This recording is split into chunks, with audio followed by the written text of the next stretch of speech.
Bien, hermanos.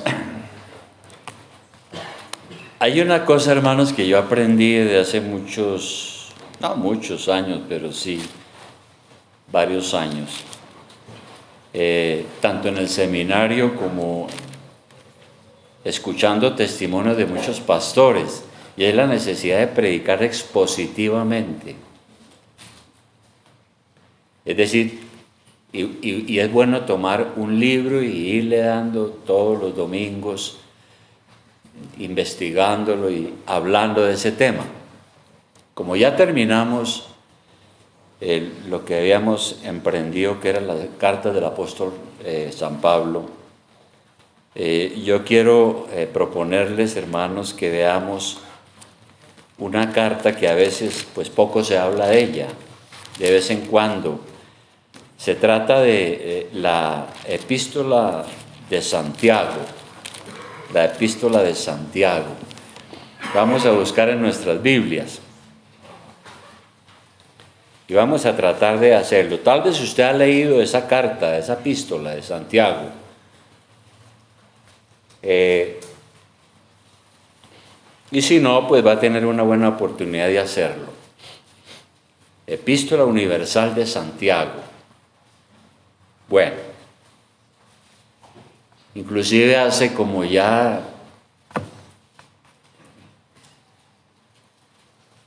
más de 30 años que fue uno de los primeros sermones que prediqué aquí en la iglesia, cuando llegué a Bogotá.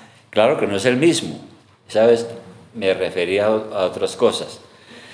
Pero con la ayuda de Dios vamos a hacerlo. ¿Quién era Santiago? Bueno, Santiago se llamaba también Jacobo. Los que pueden leer el Nuevo Testamento en griego, va a aparecer más Jacobo allí. ¿Quién era este? Era medio hermano de Jesús por parte de María. Recordemos que Jesús no tuvo padre. El padre de Jesús es nuestro Padre Celestial. Un milagro. Su mamá sí fue María. Él no tuvo un padre terrenal. Pero este Jacobo sí fue hijo con otros hermanos de José y María. Porque José y María tuvieron varios hijos e hijas. Vamos a mirar eso rápidamente, pues para ubicarnos quién es Santiago. Marcos 6, versículo 1. Marcos 6, versículo 1. En Marcos 6, versículo 1,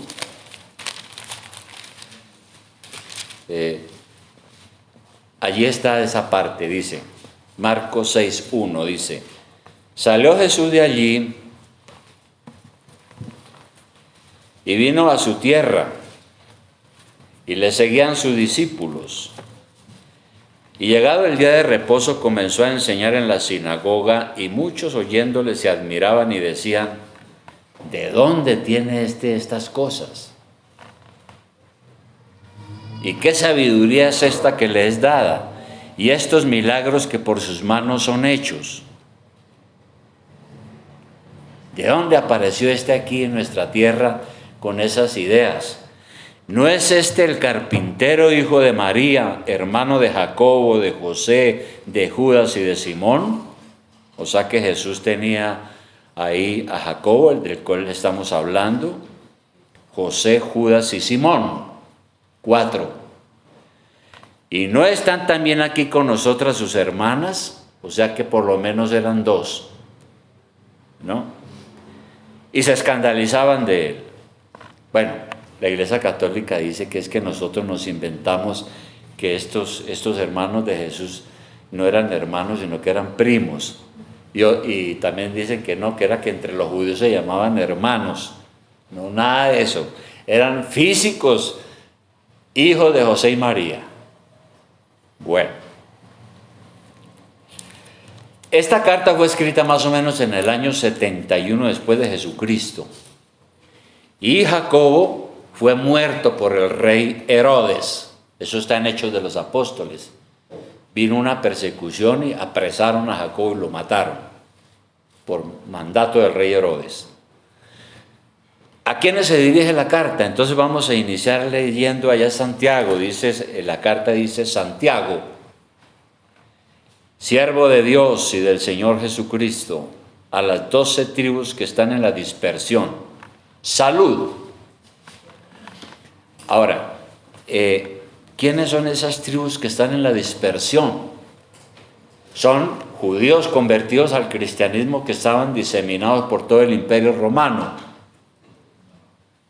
Y algunos han visto también que es como ya se está hablando es de la iglesia propiamente, aunque él habla de las tribus, y las únicas tribus que conocemos que fueron dispersas fueron las tribus de Israel, especialmente después del año 70, cuando fueron invadidos definitivamente y destruida la ciudad y el santuario por el general Tito de Roma.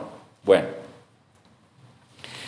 en el versículo 2 entonces inicia Santiago la carta y lo que nosotros podemos aprender de él.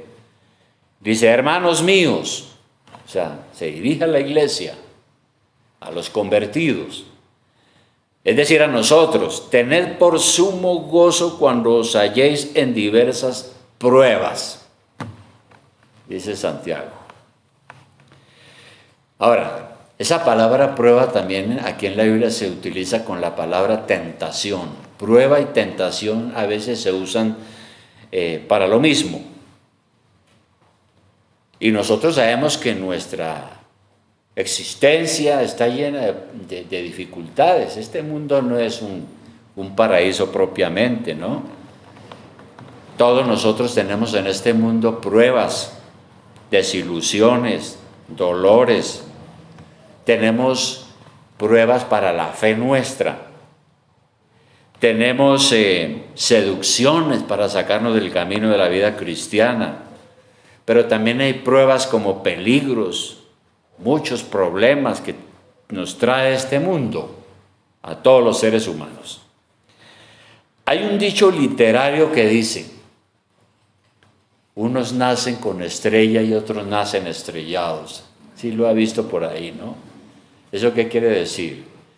Que parece que uno llega a este mundo con una cantidad de recursos y en las mejores, nacen en lo mejor, tienen los mejores padres, tienen buena educación. Bueno, y hay otros que nada de eso que ver.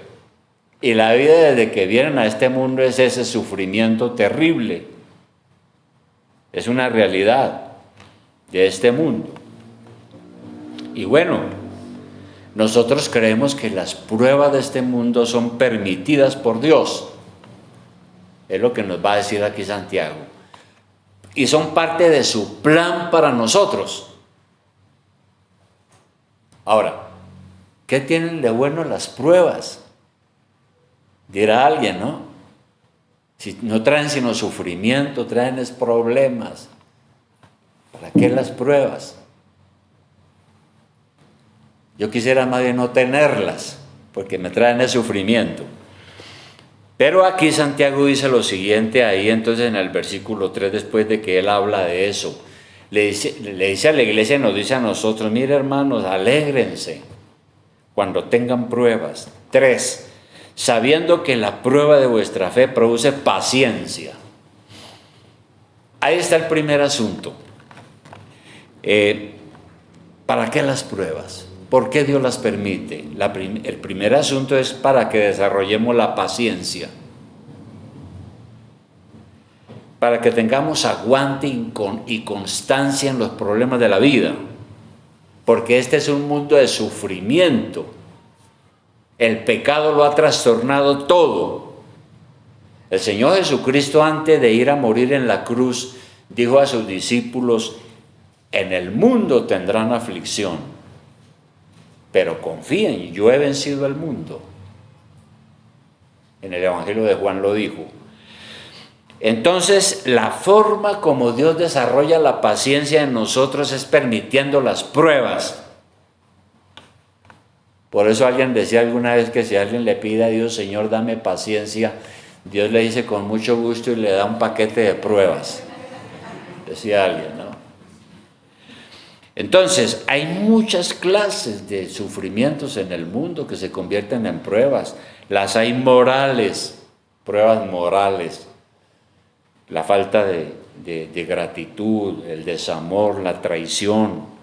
Hay pruebas físicas que nos traen dolores físicos, enfermedades, accidentes, pobreza, persecución. Inclusive hay pruebas como las de ser perseguidos por ser cristianos.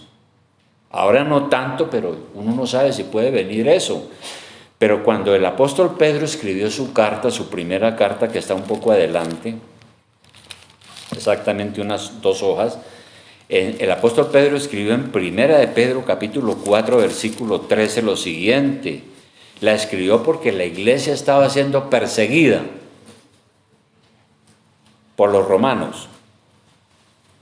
Y él dijo lo siguiente en el 12, le dice a la iglesia para animarla: amados, no os sorprendáis del fuego de prueba que os ha sobrevenido como si alguna cosa extraña os aconteciese. Le está diciendo a la iglesia: mire, cuando le vengan pruebas a ustedes, no se sorprendan. No se sorprendan. El 13 dice: sino gozaos por cuanto sois participantes de los padecimientos de Cristo, para que también en la revelación de su gloria os gocéis con gran alegría. Si sois vituperados por el nombre de Cristo, sois bienaventurados, porque el glorioso Espíritu de Dios reposa sobre vosotros. Ciertamente de parte de ellos Él es blasfemado, pero por vosotros es glorificado. Ya hace un rato la hermana estaba diciendo que qué tiempos tan terribles que estamos viviendo y que están viviendo los jóvenes ahora en las universidades, ¿no? Ya la cosa se está poniendo complicada con todas esas cosas de la ideología del género y la marihuana y no sé qué. Ya todo se está volviendo legal y todo se está volviendo de sentido común. Y cuando uno como cristiano dice: no, un momentico, entonces ya vienen las dificultades. Bueno, eso es una parte. Y entonces dice aquí, en el versículo 4 continuando, dice Santiago lo siguiente, el 3, sabiendo que la prueba de vuestra fe produce paciencia. 4, mas tenga la paciencia su obra completa, para que seáis perfectos y cabales, sin que os falte cosa alguna. Dice allí.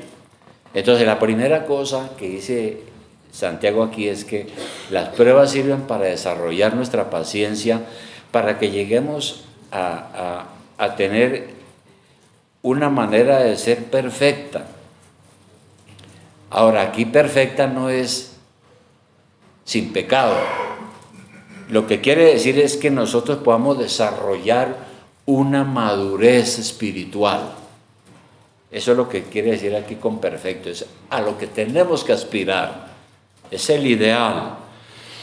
Tenemos que lograr el desarrollo de nuestro carácter cristiano, una paciencia que nos hace no solo sufrir las cosas, sino vencerlas. Y cada vez que nosotros nos enfrentamos a esas pruebas, recibimos fuerza para soportar más y luchar contra esas dificultades que se nos presentan. Entonces, en esa lucha nos va perfeccionando el Señor, nos va madurando en la fe, nos va dando firmeza. Y dice también, para que seamos no solo perfectos, sino cabales. Dice el versículo 4, perfectos y cabales. ¿Y qué quiere decir cabal? ¿Qué es una persona cabal? Pues lo que quiere decir aquí es que Dios quiere que seamos creyentes completos, excelentes, personas íntegras, personas que forjan su carácter cristiano precisamente a partir de las dificultades y de las pruebas. Ahora, el apóstol Pablo pensaba en lo mismo. Allá en Romanos 5, 3, 4, él habla de lo mismo. Vamos a mirar Romanos capítulo 5, versículo 3. Romanos capítulo 5, versículo 3. El apóstol Pablo dijo lo siguiente aquí, antes de estos versículos que vamos a leer. Él está hablando de la fe, de la justicia de Dios en nuestras vidas. Y luego en el 3 dice, y no solo esto, sino que también nos gloriamos en las tribulaciones. Dice él, sabiendo que la tribulación produce paciencia otra vez. Lo mismo que Santiago. Y la paciencia prueba y la prueba esperanza. Y la esperanza no avergüenza, porque el amor de Dios ha sido derramado en nuestros corazones por el Espíritu Santo que nos fue dado. Entonces Pablo dice que la tribulación, ¿y qué es la tribulación? ¿Qué son las tribulaciones? Es lo mismo que estamos diciendo. Son los sufrimientos, las angustias, las preocupaciones, las cargas emocionales. Esas tribulaciones forman parte de la escuela de la vida. Entonces, dice que nos alegramos porque Dios toma esos sufrimientos y los usa para madurarnos espiritualmente, para forjar nuestro carácter y hacernos mejores personas. Porque las tribulaciones nos ablandan, son una oportunidad para que Dios muestre su poder en nuestras vidas. Y a veces Dios lo hace dándonos más pruebas, como también puede quitarlas. Él es el que decide. Pero el tema es que las aflicciones producen esa paciencia, y a medida que tenemos esas tribulaciones, esas dificultades en la vida, adquirimos experiencia también. Y se desarrolla nuestro carácter, y entonces las pruebas nos pulen. Las pruebas nos maduran, adquirimos experiencia y nos volvemos más sencillos, más humildes, más compasivos, más a la semejanza de Cristo. Y sigue diciendo aquí Pablo, y dice que esa prueba entonces produce paciencia, pero es una prueba que nos trae esperanza también. Si creemos en las promesas de Dios, podemos esperar con paciencia que Dios va a cumplir lo que Él promete. Y la esperanza que Dios nos da nos ayuda a enfrentarnos a esas dificultades o tribulaciones, porque nosotros creemos y esperamos que Dios está en el control de todas las cosas. Somos sus hijos y el Señor tiene los mejores planes para con nosotros en nuestra vida. Entonces, la esperanza del Evangelio nos calma, nos tranquiliza, el saber que Dios está en medio de lo que me está pasando y que Él va a sacar lo mejor para mí de estos problemas. Pero si ante las tribulaciones o los sufrimientos o las dificultades perdemos la paciencia, entonces caemos en el pesimismo y llegamos a ser personas que pueden llegar a pensar que Dios no cumple o Dios es muy lento, y peor, hasta dudas de que Dios exista. Y ahí sí es un problema grave, porque entonces ya no estamos pensando con el espíritu, sino con la carne, como decimos. De manera, hermanos, que como cristianos tenemos que madurar en esto. Cuando uno no es cristiano, uno ve las pruebas como mala suerte. Y la gente que no tiene a Cristo, cuando tiene sus dificultades, maldice y dice mala suerte. ¿Por qué me pasa esto a mí? Nosotros necesitamos la gracia de Dios para enfrentar nuestras dificultades. Solos no vamos a ser derrotados. Vamos a convertirnos de pronto en seres pesimistas o frustrados o depresivos. Y eso es precisamente lo que dice Santiago, que no podemos hacer. Ahora, recordemos a Job. Que Job fue uno de los que pasó por cosas terribles, ¿no? Perdió todos sus bienes, le mataron familia, le dio una enfermedad terrible y muchas cosas. Pero al final Job, ¿qué dijo? porque era un varón temeroso de Dios. Uno lee en Job capítulo 13 algo, rápidamente lo podemos mirar. En Job capítulo 13 versículo 15, después de tanto sufrimiento, en Job 13, 15, mire lo que él dijo. Él dijo, no, pero él no dijo, yo soy un desgraciado, cómo me he ido de mal. Mire, perdí familia, perdí las tierras, perdí mi plata, perdí todo, estoy enfermo, estoy en la miseria. Y evidentemente le pasó eso, grandes tribulaciones. Pero aquí en 13:15 dice, he aquí, dijo él, aunque él me matare, en él esperaré. O dijo, aunque Dios me mande la muerte, aunque me mate, yo sigo confiando en él. Tengo esperanza en él. No obstante, defenderé delante de él mis caminos. Y así fue, porque finalmente el Señor lo bendijo y lo sacó de todos sus problemas. Pero él siempre confió en Dios y esperó, y desarrolló la paciencia. Y recordemos que la paciencia es un fruto del Espíritu Santo, ¿no? Si estamos con Cristo, Dios nos va a ayudar a tener la paciencia. Unos la tendrán más que otros, unos la desarrollarán más que otros, depende de cada persona, pero eso es lo que nos está prometiendo aquí la Escritura.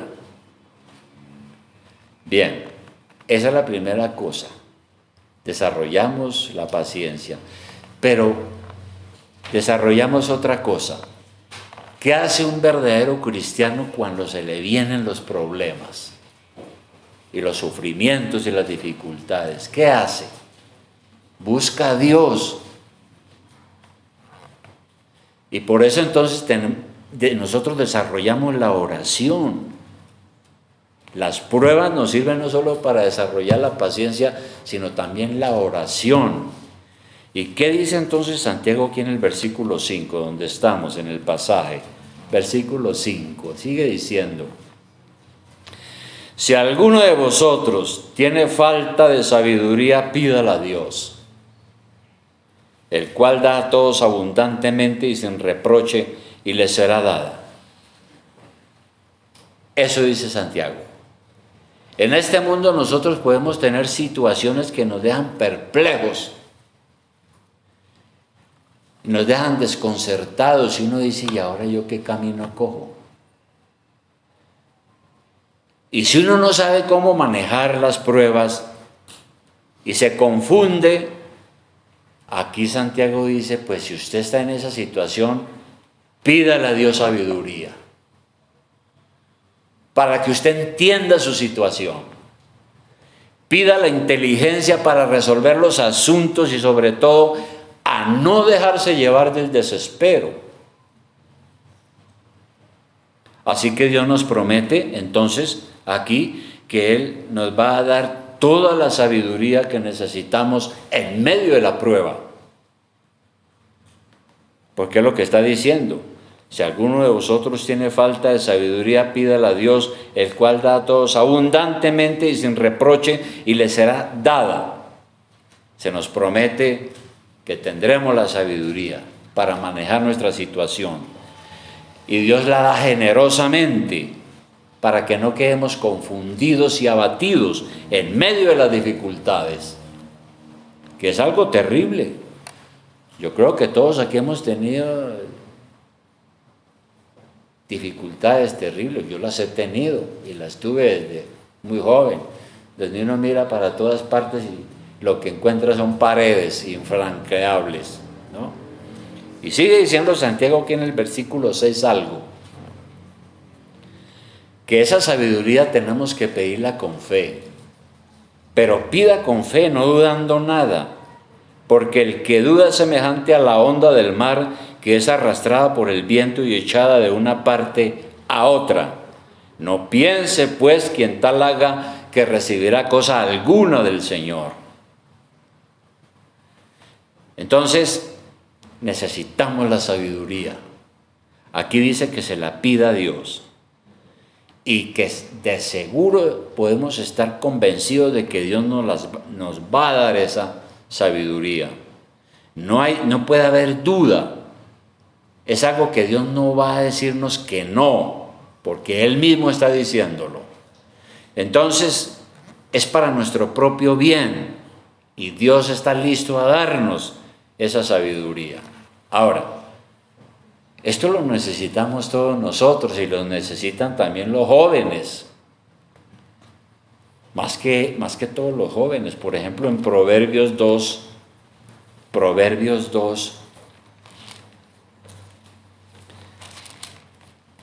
sin perder de vista Santiago, en Proverbios 2, versículo 6, ¿qué dice? Porque el libro de Proverbios es sabiduría de Dios. No solo la pido a Él para mi propia situación, sino que también tengo aquí en la palabra la sabiduría de Dios. Aquí, por ejemplo, en Proverbios 2.6 dice lo siguiente: porque Jehová da la sabiduría. Dios da la sabiduría. Y de su boca viene el conocimiento y la inteligencia, es decir, de la palabra que tenemos escrita, ¿no es cierto? Y saltando al 11, dice: la discreción te guardará, te preservará la inteligencia, para librarte del mal camino de los hombres que hablan perversidades, que dejan los caminos derechos para andar por sendas tenebrosas, que se alegran haciendo el mal, que se huelgan en las perversidades del vicio, cuyas veredas son torcidas y torcidos sus caminos. Y sigue hablando inclusive que la sabiduría nos libra del problema sexual cuando somos jóvenes. Y viejos también, yo pienso. Entonces, ese es el punto. Y por eso Santiago dice aquí que no dudemos. Ahora, la duda siempre está presente en el corazón humano. Uno, como cristiano, tiene que reconocer que no es que no tiene dudas. Tenemos dudas, pero hay que resolverlas. Y las dudas no me pueden destruir. La duda fue el arma que Satanás usó para hacer caer a nuestros primeros padres. Porque nosotros leemos allá en ese relato que Satanás se acercó primero a Eva, haciéndola dudar del mandamiento de Dios. Entonces Satanás le dijo a Eva: con que Dios ha dicho, eso no es verdad. Lo que pasa es que Dios es un envidioso. Él no quiere que ustedes sean como Él. Entonces Eva empezó a analizar la situación y se quedó pensando y dijo: puede ser. A lo mejor Satanás tiene razón. Así que voy a hacer todo lo contrario a lo que Dios me ha mandado. Y eso nos puede pasar a nosotros. En las pruebas empezamos a pensar: ¿será que Dios sí me ayudará en este problema por el cual estoy atravesando? ¿Será? Pero hemos visto que una de las maneras como Dios nos ayuda en los problemas es precisamente dándonos sabiduría e inteligencia para entender la situación y descansar en sus promesas. Por eso Pablo decía en Romanos 8:28 algo que nunca lo podemos olvidar. Romanos 8:28. Nunca.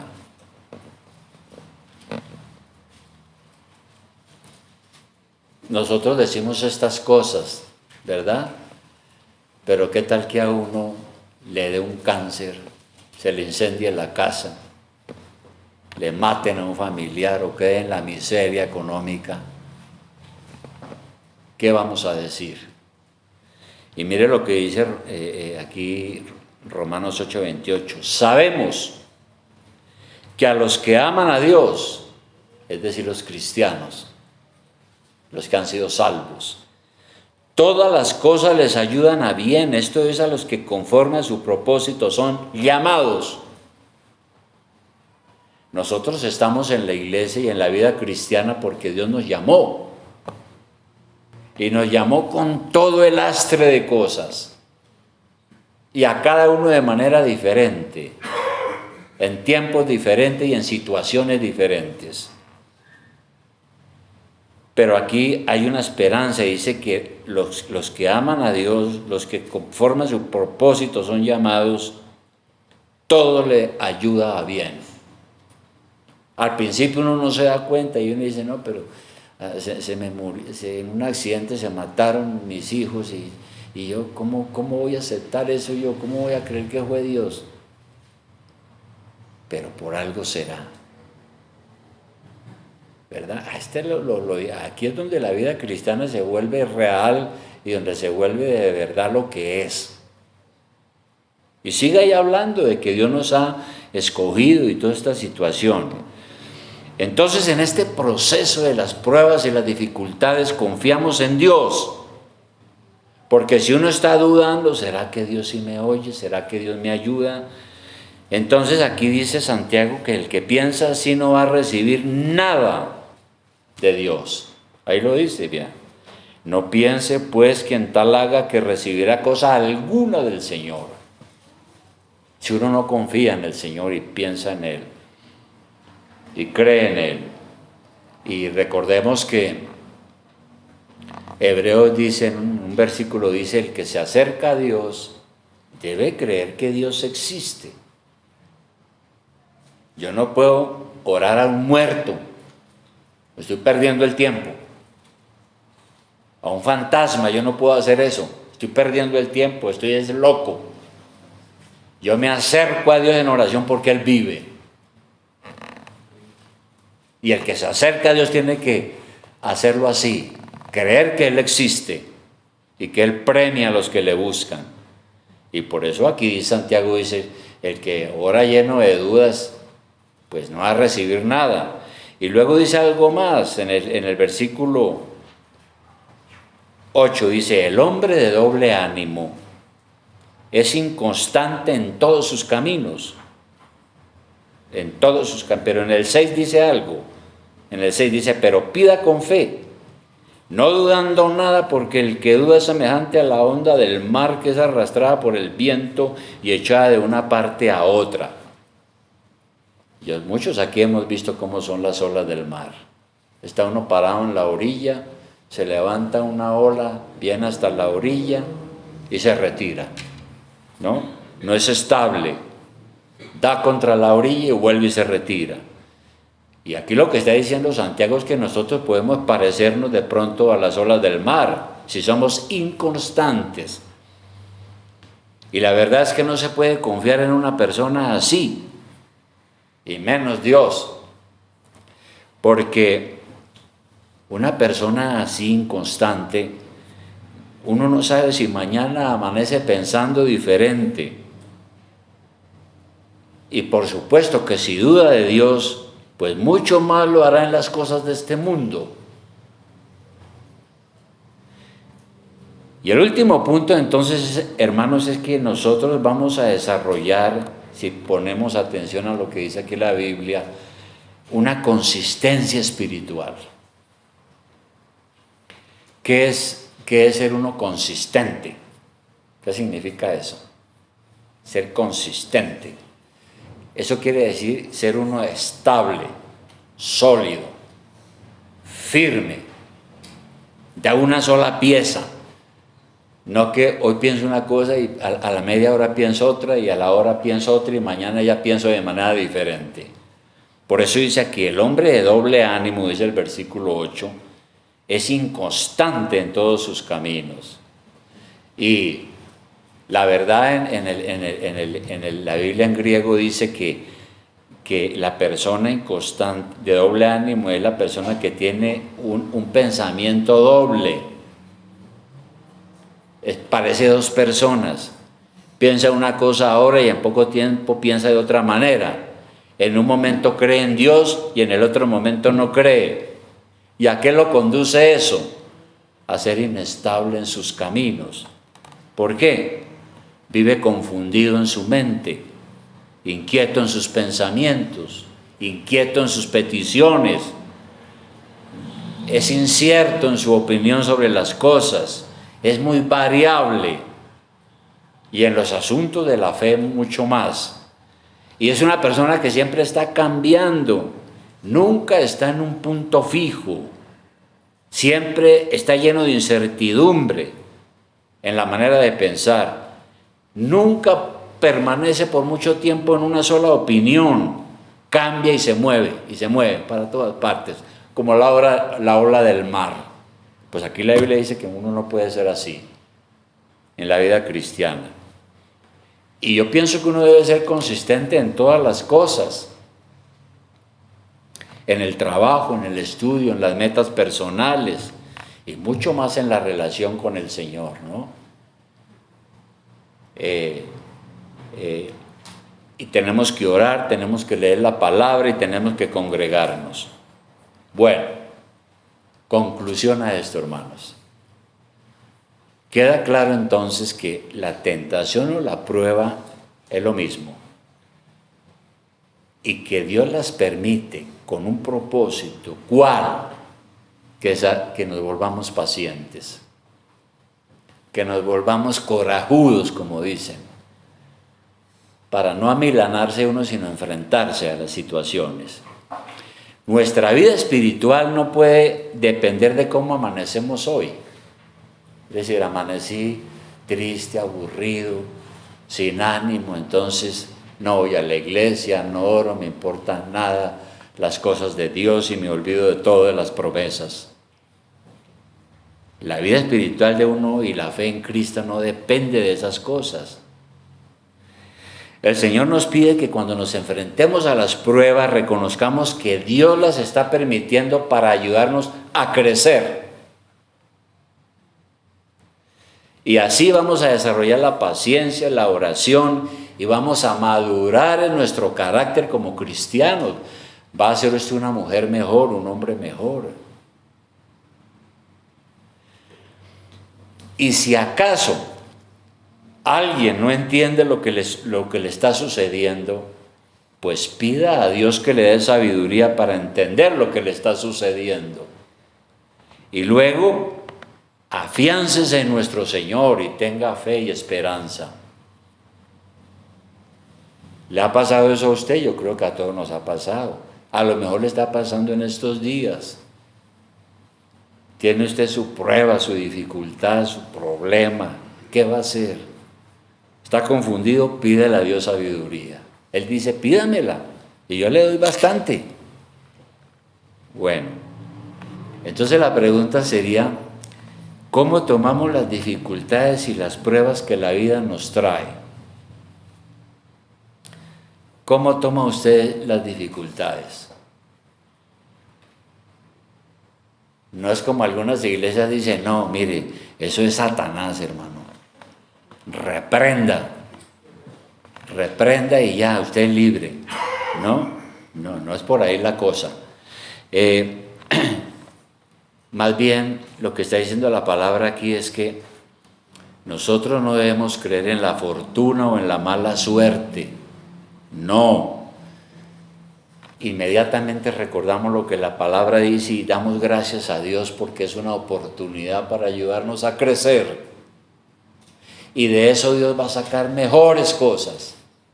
Y nos va a bendecir mucho más que si nos dejamos ahí amilanar y asustar y perder toda la fe y todo lo que Dios tiene para nosotros.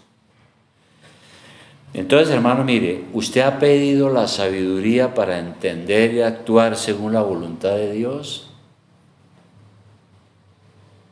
¿Qué es lo que hacemos cuando estamos enfrentados a lo duro? Porque tampoco podemos ser como resignados.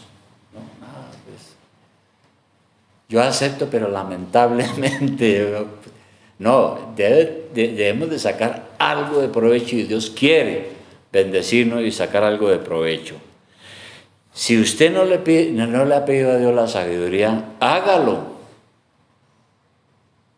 Hágalo. Yo le he dicho muchas veces, Señor, discúlpeme, yo soy torpe. A lo mejor soy bruto, no entiendo. Por favor, ábrame la mente y dígame qué es lo que está pasando para yo entender y actuar como debe ser. Creo que eso es. Y el Señor dice, el que a mí viene, yo no le echo fuera. El que a mí viene, yo no le echo fuera. Y si viene buscando es lo espiritual, más lo va a ayudar el Señor. Y como digo, nosotros leímos hace un momento en la lectura congregacional que la disciplina de Dios no es una cosa nada agradable, ¿no? Eso no le gusta a nadie. Pero ella dice, pero es para su bien. Dios quiere lo mejor. Quiere formarnos como verdaderos hijos de Dios. Y tenemos que creer en eso.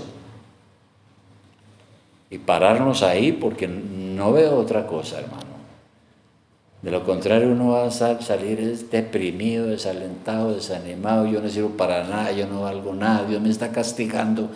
Y qué miseria, qué cosa tan terrible, qué maldición la que me... No, hermano, nada de eso. Santiago dice todo lo contrario.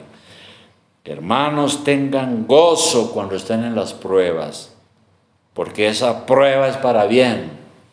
Va a producir la paciencia y lo va a ayudar a usted a mejorar, a madurar y a superarse. Y si no lo puede hacer porque le falta, pídale a Dios sabiduría, ¿verdad?